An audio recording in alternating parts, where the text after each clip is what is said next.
বাংলা সাহিত্যের রংধনু বা LGBTQI এর রিপ্রেজেন্টেশন নিয়ে এই বইটা যে রেকমেন্ডেশনে থাকতে পারে সেটা তোমরা ভাবোইনি।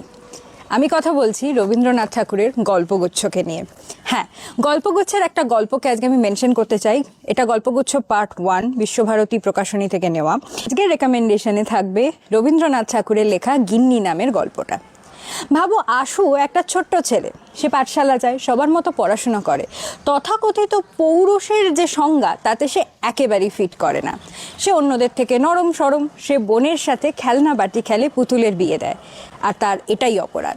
এবং সেই জন্য তারই শিক্ষক যাদেরকে আমরা আমাদের জীবনের পথপ্রদর্শক হিসেবে মনে করি, সেই শিক্ষকই সবার সামনে তাকে অপদস্থ করে, তাকে গিন্নি নাম দেয়, এবং তার দেখা দেখি সমস্ত ছেলেরাও তাকে বুলি করতে শুরু করে, তাকে নিয়ে মজা করতে শুরু করে। আজ থেকে কত বছর আগে রবীন্দ্রনাথ ঠাকুর সেই একটা ছেলের যন্ত্রণার কথা লিখেছিলেন। আমি চাই তোমরা সবাই এই গল্পটা পড়ো।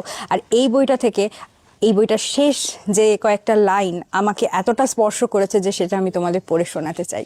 ছেলেরা বড় মাল্লাদে আশুকে ঘিরিয়া গিন্নি গিন্নি করিয়া চিৎকার করিতে লাগিল। সেই ছুটির দিনের ছোট বোনের সহিত খেলা জীবনের একটি সর্বপ্রধান লজ্জাজনক ভ্রম বলিয়া আশুর কাছে বোধ হইতে লাগিল। পৃথিবীর লোক কোনো কালেও যে সেদিনের কথা ভুলিয়া যাইবে, এ তাহার মনে বিশ্বাস হইল না। এই সিরিজটা যদি তোমাদের ভালো লাগে, আর যদি তোমরা চাও যে এই সিরিজের আরও অনেক রেকমেন্ডেশন আসুক, তাহলে এই ভিডিওটাকে অনেক শেয়ার করো, অনেক লাইক করো, আর তোমাদের কেমন লাগলো কমেন্ট করে জানাও। আবার দেখা হবে নতুন একটা video. Sharmistha and books follow করো। Happy pride.